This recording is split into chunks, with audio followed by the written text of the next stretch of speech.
ଓଡ଼ିଆରୁ ଇଂରାଜୀ ଟ୍ରାନ୍ସଲେସନ୍ ଚାଲନ୍ତୁ ଗୋଟେ ପରେ ଗୋଟେ ଶିଖିବା। ଧ୍ୟାନ ରଖି ଦେଖନ୍ତୁ। ପ୍ରଥମେ ମୁଁ ଓଡ଼ିଆରେ ପଚାରିବି, ଚେଷ୍ଟା କରନ୍ତୁ ଇଂରାଜୀରେ କହିବା ପାଇଁ, ନହେଲେ ଓଭିୟସଲି ତାର ଇଂରାଜୀର ଅନୁବାଦ ଆପଣଙ୍କୁ ମୁଁ କହିଦେବି। ତ ପ୍ରଥମ କ୍ୱେଶ୍ଚିନ୍, ଆପଣ କ'ଣ କରୁଛନ୍ତି? ଏହାର ଇଂରାଜୀ ଅନୁବାଦ କ'ଣ ହେବ ଭାବି କୁହନ୍ତୁ। ମନେ ପଡ଼ିଲା? What are you doing? ହଁ, ହ୍ୱାଟ୍ ଆର୍ ୟୁ ଡୁଇଂ? ଆପଣ କ'ଣ କରୁଛନ୍ତି? ମୁଁ ଚାହା ପିଉଛି। କ'ଣ ହେବ ଇଂଲିଶରେ? ମୁଁ ଚାହା ପିଉଛି। ଭାବି ଦେଖନ୍ତୁ, ମୁଁ ଚାହା ପିଉଛି। ମନେ ପଡ଼ିଲା?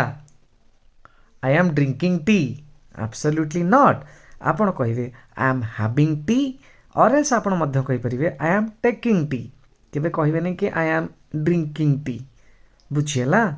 ଆରେ ଚ୍ୟାନେଲଟା ସବସ୍କ୍ରାଇବ୍ ହେଇଯାଇଛି ନା କ'ଣ? ସବସ୍କ୍ରାଇବ୍ କରିନାହାନ୍ତି ଯଦି ଯଥାଶୀଘ୍ର ଚ୍ୟାନେଲଟି ସବସ୍କ୍ରାଇବ୍ କରିଦିଅନ୍ତୁ, ଆଉ ବେଲ୍ ଆଇକନ୍ଟା ଦବାଇ ଦେବେ, ତାକି ଆପଣଙ୍କୁ ଏହିପରି ବଢ଼ିଆ ସୁନ୍ଦର ସୁନ୍ଦର ଭିଡ଼ିଓ ମିଳିବ। ଆଚ୍ଛା, ତାପରେ ଆସିଲା ମୁଁ ବ୍ରେକଫାଷ୍ଟ କରୁଛି। ତା ଇଂଲିଶ କ'ଣ ହେବ? ମୁଁ ବ୍ରେକଫାଷ୍ଟ କରୁଛି। କ'ଣ ଆଇ ଆମ୍ ଇଟିଂ ବ୍ରେକଫାଷ୍ଟ ଭାବୁଛନ୍ତି କି? I am eating breakfast. Absolutely ଏଇଟା incorrect. I am having breakfast. I am having breakfast. ଆଚ୍ଛା, ମୁଁ ନ୍ୟୁଜ୍ ପେପର ପଢ଼ୁଛି। ଏଇଟା ତ ଆପଣ ନିଶ୍ଚିତ କହିଦେବେ। I am reading the news paper. ମୁଁ ନ୍ୟୁଜ୍ ପେପର ପଢ଼ୁଛି। I am reading the news paper. ଆଚ୍ଛା, ତାପରେ ଆସିଲା ମୁଁ ଚେସ୍ ଖେଳୁଛି। ଇଂଲିଶ କ'ଣ ହେବ? ମୁଁ ଚେସ୍ ଖେଳୁଛି। ମୁଁ ଚେସ୍ ଖେଳୁଛି। I am playing chess. ହଁ, ଠିକ୍ କହିଲେ। ମୁଁ ଚେସ୍ ଖେଳୁଛି। I am playing chess. ଆଚ୍ଛା, ଯଦି ଆସିଲା ସେ କ'ଣ କରୁଛି? ସେ, he. What is he doing? ଠିକ୍ କହିଛନ୍ତି। What is he doing? ସେ କ'ଣ କରୁଛି? ଆଚ୍ଛା, ସି ବି ହେଇପାରିବ। ହଁ, ହ୍ୱାଟ୍ ଇଜ୍ ସି ଡୁଇଂ ମଧ୍ୟ କହିପାରିବେ। ସେ ମୋବାଇଲରେ ଗପୁଛି। କ'ଣ ହେବ ଇଂଲିଶରେ? She is talking in mobile. Incorrect.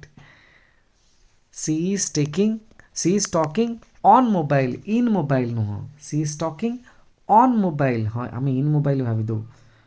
ମୋବାଇଲରେ, ହଁ, ଏଇଟା ମୁଁ ଜାଣିନଥିଲି। ଆଚ୍ଛା, ମୁଁ ଯଦି କହିଲି ସେ କବାଟ ଖୋଲୁଛି, କ'ଣ ହେବ? ଏଇଟା ତ ଇଜିଟା। She is opening the door. ହଁ, she is opening the door. ପୁରା ଠିକ୍ ହେଲା। ସେ କାର୍ ଚଲାଉଛି ନା she is driving the car? ହଁ। ଆଚ୍ଛା, ସେ ବାଇକ୍ ଚଲାଉଛି, କ'ଣ ହେବ ଇଂଲିଶରେ? She is driving the bike. ଭୁଲିଗଲା। ବାଇକ୍ଟାକୁ ଡ୍ରାଇଭିଂ କୁହାଯାଏ ନାହିଁ, ରାଇଡ଼ିଂ କୁହାଯାଏ। She is riding the bike. ପିଲା କହିଛନ୍ତି ଡ୍ରାଇଭିଂ ଦ ବାଇକ୍। ନା ନା, ବାଇକ୍ଟା ରାଇଡ଼, କାର୍ଟା ଡ୍ରାଇଭ୍ ହେବ। ଆଚ୍ଛା, ସେ ଯଦି ମୁଁ କହିବି ସେ ଏରୋପ୍ଲେନ୍ ଚଲାଉଛି ନା she is driving the aeroplane? ନା, ଜମା ନୁହଁ।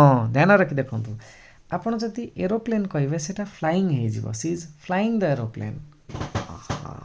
ମୁଁ ଯଦି କହିବି ସେ ପାଣି ଜାହାଜ, ସେ ଜାହାଜ ଚଲାଉଛି, ମାନେ ଯେଉଁ ପାଣିରେ ଚାଲେ, ପାଣି ଜାହାଜ ଚଲାଉଛି, she is driving the ship. Ship ମାନେ ପାଣି ଜାହାଜ, SHIP, ଶିପ୍। ନା, ନୁହଁ। She is sailing the ship. ଓହୋ, ପାଣି ଜାହାଜକୁ ସେଲିଂ କୁହାଯାଏ। ହଁ, ସେଲିଂ, SAILING, ସେଲିଂ। ଆଚ୍ଛା, ସେ ଘୋଡ଼ା ଚଲାଉଛି ନା ଘୋଡ଼ା ଉପରେ ଘୋଡ଼ା ଚଲାଉଛି? She is riding the horse. ହଁ, ସେ ଘୋଡ଼ାଟା ରାଇଡ଼ିଂ ହେବ। ଆଚ୍ଛା, ଟିକେ ବଢ଼ିଆ ବଢ଼ିଆ ଜିନିଷ ତୁଷାର ସାର୍ କହୁଛନ୍ତି, ଏଗୁଡ଼ା ତ ଜାଣିନଥିଲୁ ଆମେ, ଆଜି ଫାର୍ଷ୍ଟ ଟାଇମ୍ ପାଇଁ ଜାଣିଲୁ। ଆଚ୍ଛା, ମୁଁ ଯଦି କହିଲି ସିଏ ଗାଧୋଉଛି, ଗାଧୋଇବା ଇଂଲିଶ କ'ଣ? ବାଥ୍। ସିଏ ଗାଧୋଉଛି। ହଁ, ଠିକ୍ ଭାବୁଛନ୍ତି। She is taking bath. ଗାଧୋଇବା ଇଂଲିଶ ହେଉଛି ଟେକିଂ ବାଥ୍। ବାଥ୍ ମାନେ କ'ଣ? ଗାଧୋଇବା। ଗାଧୋଉଛି, she is taking bath. Or else ଆମର ହାଭିଂ ବାଥ୍ ମଧ୍ୟ କହିପାରୁଛନ୍ତି ପିଲାମାନେ। ସି ଇଜ୍ ଟେକିଂ ବାଥ୍ କିମ୍ବା ହାଭିଂ ବାଥ୍ ମଧ୍ୟ କହିପାରିବେ। ଆଚ୍ଛା, ବଢ଼ିଆ ଜିନିଷ ତୁଷାର ସାର୍ କହିଲେ। ଆଚ୍ଛା, ତାପରେ ମୁଁ ଯଦି କହିଲି ସେ ଗୀତ ଗାଉଛି, ସି ଇଜ୍ ସିଙ୍ଗିଂ। ହଁ ସି ଇଜ୍ ସିଙ୍ଗିଂ। ଆଚ୍ଛା ସେମାନେ କ'ଣ କରୁଛନ୍ତି? ଆଚ୍ଛା ମୁଁ କ'ଣ କରୁଛି, ସେମାନେ କ'ଣ କରୁଛନ୍ତି? ସେମାନେ ହେଲା ଦେ। ହଁ ଠିକ୍ ଭାବୁଛନ୍ତି। What are they doing? ସେମାନେ ଟିଭି ଦେଖୁଛନ୍ତି। They R Singh the TV. ଫସିଗଲେ ଆଉ। ଟିଭିଟାକୁ ସିଂ ହବନି, ୱାଚିଂ। ଦେ ଆର୍ ୱାଚିଂ ଟେଲିଭିଜନ୍। ଓହୋ ଆମେ ଭାବିଥିଲୁ ସି। ନାଇଁ, ଆପଣ ଯେତେବେଳେ ଟିଭି ଦେଖୁଛନ୍ତି ସେଇଟା ୱାଚ୍, ମୋବାଇଲ ଦେଖୁଛନ୍ତି ୱାଚ୍, ସେଇଟା ହେବ, ସି ହେବନି। ଆଚ୍ଛା ସେମାନେ କଥାବାର୍ତ୍ତା କରୁଛନ୍ତି। କଥା ଇଂଲିଶ କ'ଣ? They are talking to each other. They are talking to each other. ବଢ଼ିଆ ଜିନିଷ ଯେହେତୁ ସାର୍ କହିଲେ। ଆଚ୍ଛା ସେମାନେ ମୋ ପାଇଁ ଅପେକ୍ଷା କରିଛନ୍ତି। ମୋ ପାଇଁ ଅପେକ୍ଷା ଇଂଲିଶ କ'ଣ? ୱେଟ୍ କହିଦିଅନ୍ତୁ। ଦେ ଆର୍, ଠିକ୍ କହୁଛନ୍ତି, ଦେ ଆର୍ ୱେଟିଂ ଫର୍ ମି। ଓହୋ ସେମାନେ ମୋ ପାଇଁ ଅପେକ୍ଷା କରିଛନ୍ତି। ଦେ ଆର୍ ୱେଟିଂ ଫର୍ ମି। ଆଚ୍ଛା ବଢ଼ିଆ ଜିନିଷ ତ ସାର୍ କହିଲେ। ଆଚ୍ଛା ମୁଁ ଯଦି କହିଲି ସେମାନେ ଝଗଡ଼ା କରୁଛନ୍ତି, ଝଗଡ଼ା କ'ଣ? ଫାଇଟିଂ। ଦେ ଆର୍ ଫାଇଟିଂ। ଓହୋ ଝଗଡ଼ା କରିବା ଇଂଲିଶ ହେଉଛି ଫାଇଟିଂ। ଆଚ୍ଛା ମୋ କଥା ଶୁଣ, ମୋ କଥା ଶୁଣ, ଇଂଲିଶ କ'ଣ ହେବ? ଇଂଲିଶ ଆଉ କ'ଣ ହେବ? ମୋ କଥା ଶୁଣ, ଲିସନ୍ ଟୁ ମି। ଓହୋ ଏହା ବହୁତ ସହଜ, ଏହା ବହୁତ ସହଜ। ଇଂଲିଶ କ'ଣ ହେବ? It's very easy. ଆଚ୍ଛା ଏମିତିଆ କଥା, ବହୁତ ସହଜ ହେଲା, ଇଟ୍ସ ଭେରି ଇଜି। ବଢ଼ିଆ ବଢ଼ିଆ ଜିନିଷ ତୁଷାର ସବୁ କହୁଛନ୍ତି। ମୋତେ ତାକୁ ଦେଖା କରିବାକୁ ପଡ଼ିବ, ମୋତେ ତାକୁ ଦେଖା କରିବାକୁ ପଡ଼ିବ। ଇଂଲିଶ କ'ଣ ହେବ? ଆଇ ହାଭ୍ ଟୁ ମିଟ୍ ହର୍ କି ମିଟ୍ ହିମ୍। ହଁ ଠିକ୍ କହିଛନ୍ତି। ଆଇ ହାଭ୍ ଟୁ ମିଟ୍ ହିମ୍ କିମ୍ବା ମିଟ୍ ହର୍ କହିପାରିବେ। ଝଗଡ଼ା କର ନାହିଁ। ଝଗଡ଼ା କର ନାହିଁ। Don't fight. ଓହୋ ଏଇଟା ମୁଁ ଜାଣିନଥିଲି। ଫାଇଟ୍ ମାନେ ଝଗଡ଼ା କରିବା, ଡୋଣ୍ଟ ଫାଇଟ୍। ଆଉ ତୁମେ ଇଂରାଜୀ କହିବ, ଇଂରାଜୀ କହିବା ସ୍ପିକ୍। ହଁ ଠିକ୍ କହିଛନ୍ତି। You will speak English. ତୁମେ ଇଂରାଜୀ କହିବ, ତୁମେ ୟୁ ୱିଲ୍ ସ୍ପିକ୍ ଇଂଲିଶ। ଆଚ୍ଛା ଧ୍ୟାନ ଦେଇ ଶୁଣ, ଧ୍ୟାନ ସେ ଶୁଣ, ଧନ୍ୟ ଦେଇ ଶୁଣ, ଧ୍ୟାନ ଦେଇ ଶୁଣ। ଇଂଲିଶ କ'ଣ ହେବ? Listen carefully. ଓହୋ ଲିସନ୍ କେୟାରଫୁଲି, ଧ୍ୟାନ ଦେଇ ଶୁଣ। ମୋତେ ମିଛ କୁହ ନାହିଁ। Don't tell lies to me or else don't lie to ମି।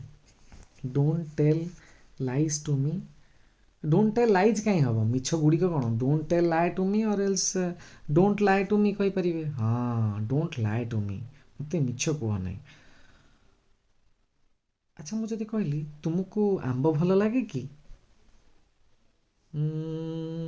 ଇଂଲିଶ କ'ଣ ହେବ? Do you like mangoes? ହଁ ଠିକ୍ ଅଛି। ତୁମକୁ କ'ଣ ଭଲ ଲାଗେ? ତୁମକୁ କ'ଣ ଭଲ ଲାଗେ? ଇଂଲିଶ କ'ଣ ହେବ? What do you like? ସେମାନଙ୍କୁ କ'ଣ ଭଲ ଲାଗେ? ସେମ୍ ଫର୍ମାଟ୍ ୟାର। What do they like? ହଁ ଆଚ୍ଛା ଏଇଟା ହେଲା। ଆଚ୍ଛା ସନ୍ତୋଷକୁ କ'ଣ ଭଲ ଲାଗେ? ସନ୍ତୋଷକୁ ହ୍ୱାଟ୍ ଡଜ୍ ସନ୍ତୋଷ ଲାଇକ୍? ଠିକ୍ ଅଛି। ହଁ ହ୍ୱାଟ୍ ଡଜ୍ ସନ୍ତୋଷ ଲାଇକ୍? କଥାରେ କଥାରେ ବଢ଼ିଆ ସେସନ୍ଟା ନେଇଗଲି। ତ ଦେହ ଭଲ ଲାଗି ଯଦି ନିଜ ପାଖେ ଭିଡ଼ିଓଟି ନ ରଖି ସାଙ୍ଗମାନଙ୍କୁ ସେୟାର କରିବେ। ଆଉ ଆପଣଙ୍କ ପାଇଁ ଗୋଟିଏ ପ୍ରଶ୍ନ, ଯାଉଛନ୍ତି କୁଆଡ଼େ ବା? ସରିଲା କୁଆଡ଼େ? ମୁଁ ଆଜି ଖାଇବି ନାହିଁ, ତା ଇଂଲିଶଟା କ'ଣ ହେବ? କମେଣ୍ଟ ସେକ୍ସନରେ ଯଥା ଲେଖି ପଠାନ୍ତୁ। All the best. Thank you so much.